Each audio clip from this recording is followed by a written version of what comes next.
was 12 years old, going to movies, sneaking into movies, watching movies I shouldn't have. And Halloween was the pinnacle of all of them. And action. Over the course of the franchise, I've heard so many crazy ideas and pitches. David and Danny's take was very original and different. It's something I hadn't heard of before, that nobody had thought of before. We didn't want to remake Halloween. That had already been done before. They walked the line between reinventing something new and bowing to the old. We're here today to interview a patient who spent the last 40 years in captivity. What if Michael had been captured at the end of one? What does that do to the story? How does it change it? I knew I was going to say yes on page 4. We just thought Laurie Strode's a pretty interesting way in. Why don't we find a new timeline that could connect to the first movie and we can explore a different path for her?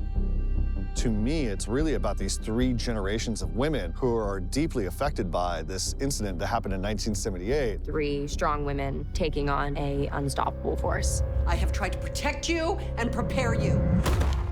Finding the arc of Laurie's journey 40 years in the future, where she's basically a character frozen in time. Very broken person, but a determined person. We have to hunt him down. It's been a really awesome experience to watch her revisit this character. I'd say the second she turns, starts to Okay, back, great. David loves doing this. First time I watched Halloween as a kid, I was so traumatized. For me, it's coming full circle. Dad, look out! It's being in charge of my own demons. It's taking man of my nightmare, and for once, I get to tell him what to do. I'm gonna have Marion stand in the doorway right here with her back to us, talking on the phone, until this shadow has passed. And then he comes in.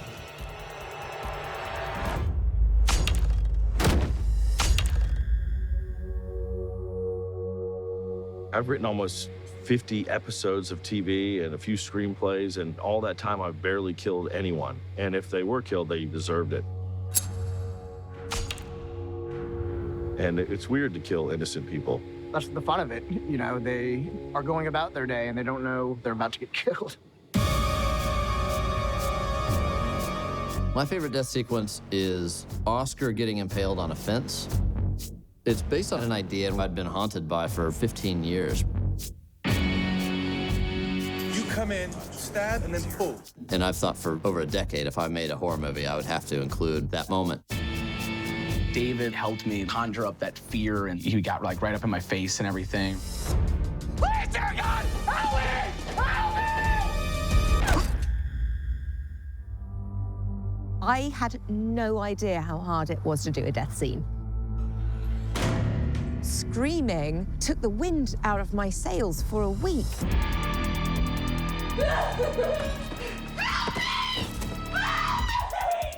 Not only was it a little emotionally like, whoa, what just happened, but I lost my voice as well. Set and action. Go take a breather. Really nice.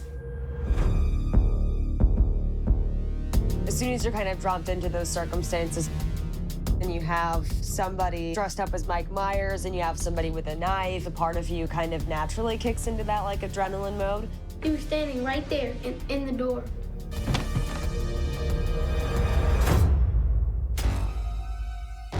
Halloween in 1978 was a milestone for horror.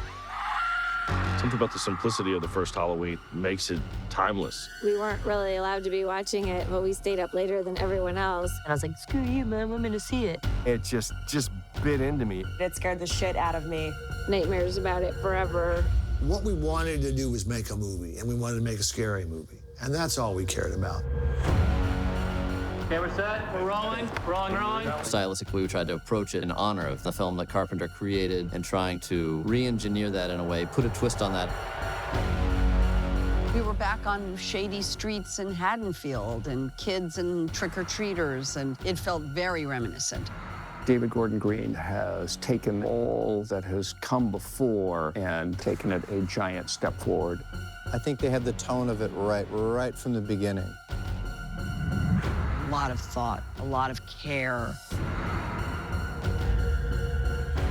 filmmakers who speak a creative language with each other. You scramble, and then you start to scramble, and then we'll cut. Great. And then that's as far as we go. It's a really special, specific mindset that everyone shares coming to this project for their love of the project.